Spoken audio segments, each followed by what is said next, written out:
আমার যে বেদনা হচ্ছে, আমার যে কষ্ট হচ্ছে, বোধ করি মাননীয় প্রধানমন্ত্রী শেখ হাসিনার সেই কষ্ট তার থেকে আরো অনেক অনেক অনেক অনেক বেশি। জাতির জনক বঙ্গবন্ধু শেখ মুজিবুর রহমানের স্মৃতি বিজড়িত 32 নম্বর রোডের 677 নম্বর বাড়িটি প্রায় ভেঙে ফেলেছে, বুলডোজার দিয়ে এখন ভাঙছে। কিছুক্ষণ আগে সেনাবাহিনী সেখানে লোক দেখানো এসেছিল, লোক দেখানো এসে আবার লোক দেখানো চলেও গেছে।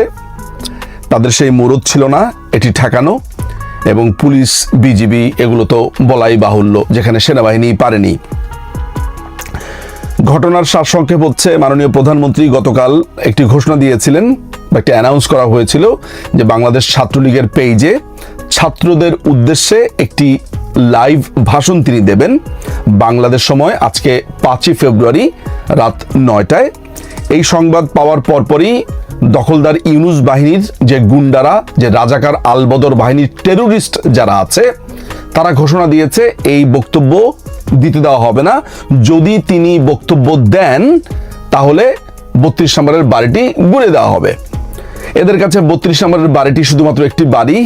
এদের কাছে 32 নম্বর রোডের বাড়ি হচ্ছে মাননীয় প্রধানমন্ত্রীকে প্রতিশোধ নেওয়ার একটি টুলস, শুধু এটি বঙ্গবন্ধু স্মৃতি বিজড়িত বাড়ি সেই হিসেবে তারা বিবেচনা করেছে। অথচ এই 32 নম্বরের ইতিহাস, মুক্তিযুদ্ধ, এই 32 নম্বরের সাথে পুরো বাংলা জাতির মুক্তি কিভাবে জড়িয়ে আছে সেগুলো মনে হয় এখানে বলে আমি মনে হয় সময় নষ্ট করব না। আর বাঙালিকে এসব বলেও লাভ নাই। বাঙালি মুক্তিযুদ্ধ, তার আতুর ঘর, কোনখান থেকে 6 দফা এসেছে, কোনখান থেকে আপনার 6 দফার চিন্তা ভাবনা করা হয়েছে, মুক্তিযুদ্ধের কথা বলা হয়েছে, স্বাধীনতার ঘোষণা দেওয়া হয়েছে, এসব সমস্ত কিছু আসলে আমার কাছে এখন বলাটাই একটা সিম্পলি আমার কাছে ওয়েস্ট অফ টাইম ছাড়া কিছুই মনে হয় না। এই বাঙালিকে আমি আর এগুলো নিয়ে কথাই বলতে চাই না। যে গভীর বেদনা, যে কষ্ট লালন করছি এবং সেগুলো ছাপিয়ে বলতে এসেছি, সেটা বোধ করি আমি বলতে পারছি কারণ আমার নেত্রীর কাছ থেকেই আমি সেটা আজকে শিখেছি। শুধু আমি না, লক্ষ লক্ষ মানুষ আজকে একটা ঘটনা তার কাছ থেকে শিখেছেন, একটা শিক্ষা পেয়েছেন। সেটি কি? আমার যে বেদনা হচ্ছে, আমার যে কষ্ট হচ্ছে, বোধ করি মাননীয় প্রধানমন্ত্রী শেখ হাসিনার সেই কষ্ট তার থেকে আরো অনেক অনেক অনেক অনেক বেশি। এইরকম একটা মোমেন্টে আমার মনে আছে ইউকে টাইম দুপুর 3টা, বাংলাদেশ সময় 9টায় মাননীয় প্রধানমন্ত্রী ভাষণ দেবেন। আমার মেয়েকে আমি স্কুল থেকে আনতে যাচ্ছিলাম, আমার সাথে হেডফোন নিতে ভুলে গেছি, আমি কানে দিয়ে শুনছি। মানে সোজা কথা হচ্ছে যে কি বলবেন তিনি আজকে কথা বলবেন, কি নির্দেশনা দিবেন সেসবের জন্য। তো আমার কাছে মনে হচ্ছিল যে এই পুরো ঘটনাটা তো তিনি জানেন যে আজকে তার ভাষণ যদি দেন তাহলে কি করবে না করবে। তারা তো ধমক দিচ্ছিল, নানানভাবে তারা সবাই একত্রিত হচ্ছিল, এই রাজাকার আলবদরদের সন্তানরা। কিন্তু তিনি যখন ভাষণ শুরু করলেন, আমি খালি একটা জিনিস বিস্ময় নিয়ে ভাবলাম যে আচ্ছা, আমার বাড়ি ভেঙে ফেলছে, এই স্মৃতি বিজড়িত বাড়ি, যে বাড়িতে কিন্তু বঙ্গবন্ধুর 2 কন্যা থাকেনও না, এটা মানুষের জন্য তারা দিয়ে দিয়েছিলেন যাতে সাধারণ মানুষ এসে দেখতে পারে, বঙ্গবন্ধুকে জানতে পারে। চিন্তা করে দেখুন তো, একদিকে তার বাড়ি ভাঙছে আর ঠিক ওই মুহূর্তেই তিনি কি ইস্পাত কঠিন গলাতে, কি দৃঢ়তার সাথে তিনি সাধারণ মানুষ, সাধারণ ছাত্রদের উদ্দেশ্যে বক্তৃতা দিয়ে গেলেন। এতটুকু কাঁপলো না গলা, এবং কি স্মুথলি, কি চমৎকার ভাবে, কি দৃঢ় প্রত্যয়, দৃঢ় কণ্ঠে তিনি বলে গেছেন। এমন শক্তিশালী একজন নেতা, এমন দৃঢ় মনোবল যুক্ত একজন নেতা, একজন নেত্রী যেই দলে আছে, সেই দলের সমর্থকরা গর্ব করতেই পারে। আমি মনে করি যেসব সাধারণ শিক্ষার্থীরা 5ই অগাস্টের আগে, জুলাই অগাস্টে যারা এই কথিত আন্দোলনে যুক্ত হয়েছিল, তাদের অসংখ্য অসংখ্য ছাত্রছাত্রীরা ঘরে ফিরে গেছে। আমি নিশ্চিত তারা এখন শুধু বিস্ময় নিয়ে দেখছে যে কাদের সাথে আন্দোলনে গিয়েছিলাম আমরা আন্দোলনে গেছি, আমরা তো আবার পড়ার টেবিলে চলে গেছি। এরা কারা সারাক্ষণ রাস্তার ভেতরে রয়ে গেছে? আজকে তারা এই স্বাধীনতা ঘোষণা করবে, আজকে তারা একে মারবে, তাকে মারবে, এই বাড়ি ঘুরাবে, সেই বাড়ি ঘুরাবে। নিশ্চয়ই তারা আজকে তাদের ভুল বুঝতে পারছে এবং তারা বুঝতে পেরেছে যে একদল রাজাকারের বাচ্চার সাথে তারা যোগ হয়েছিল। হয়তোবা তারা ইগোর কারণে, লজ্জার কারণে বলতে পারছে না। আবার অনেকেই বলছে ব্যক্তিগতভাবে, আমি তো এরকম শত শত ইমেল পেয়েছি। আমি যে কথাটা বলবার জন্য এই ভিডিওটা করছি এমন একটা মোমেন্টে, সেটা হচ্ছে যে আমার নেত্রীর কাছ থেকে আজকে আমি যেটা বুঝলাম এবং জানলাম যে শত কষ্ট, শত বিপদে এইভাবে শক্ত থাকতে হয়। আজকে তিনি যখন ভাষণ দিচ্ছিলেন, একটিবারের জন্য কি আপনারা একটু নিউট্রালি যদি চিন্তা করেন, ভেবে দেখেন তো যে আপনাদের কাছে একবারও মনে হয়েছে কিনা যে বঙ্গবন্ধুর বাড়ি ভাঙছে? তিনি একটা বারের জন্য বলেননি যে, বা কম্প্রোমাইজ করেননি যে আমি ভাষণ দিব না, থাকুক না। এটা তার চরিত্রেই নেই। বাবাও ছিলেন এরকম দৃঢ়, সন্তানও তেমন হয়েছে দৃঢ়। তাই আমি বলি যে একটি দেশ ছিলেন বঙ্গবন্ধু শেখ মুজিবুর রহমান, আর সেই দেশের সবচাইতে উঁচু পাহাড় মাননীয় প্রধানমন্ত্রী জননেত্রী শেখ হাসিনা। আমি গর্ববোধ করি যে আমি এই দলের একজন সামান্য সমর্থক। আমি গর্ববোধ করি আমি বঙ্গবন্ধু শেখ মুজিবুর রহমানের একজন অনুসারী। আমি গর্ববোধ করি আমি মুক্তিযুদ্ধের সপক্ষে।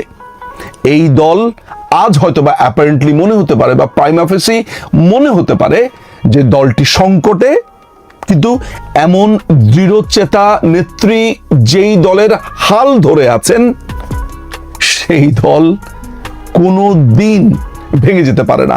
আজকে তারা ভেবেছে যে 32 নম্বর ঘুরিয়ে দিয়ে তারা আমাদেরকে স্তব্ধ করে দিবে। আপনার কি মনে হয়, আপনি কি এটা বুঝতে পারছেন যে সারা বাংলাদেশের মানুষ ঘরে ঘরে স্তব্ধ হয়ে গেছে?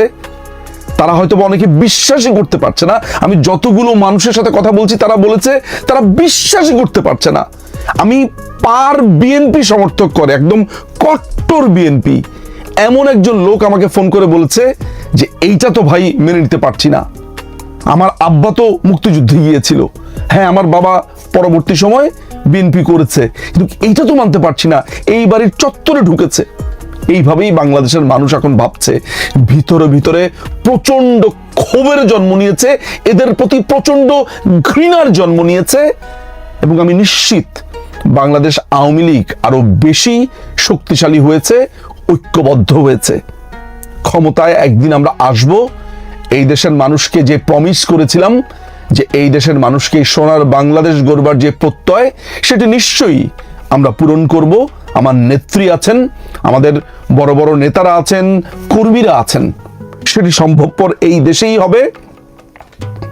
সেদিন এই প্রত্যেকটি অন্যায়ের আজ যা হলো নিশ্চয়ই সেগুলোর বিচার হবে।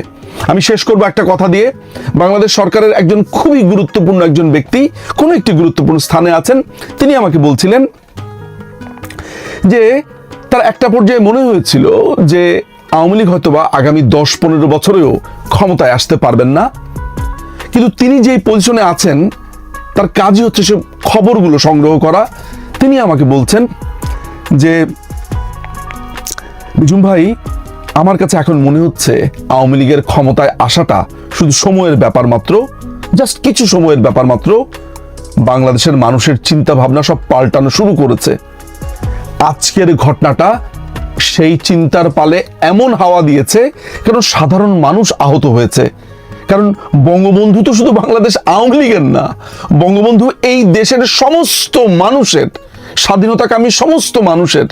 এখনো পর্যন্ত মুক্তিযুদ্ধ এই দেশের, যদি একটা পিরামিড ধরি, পিরামিডের টপে সবচাইতে বড় যে ঘটনাটা এই দেশের, কারণ মুক্তিযুদ্ধের মাধ্যমে এই দেশ গঠিত হয়েছে।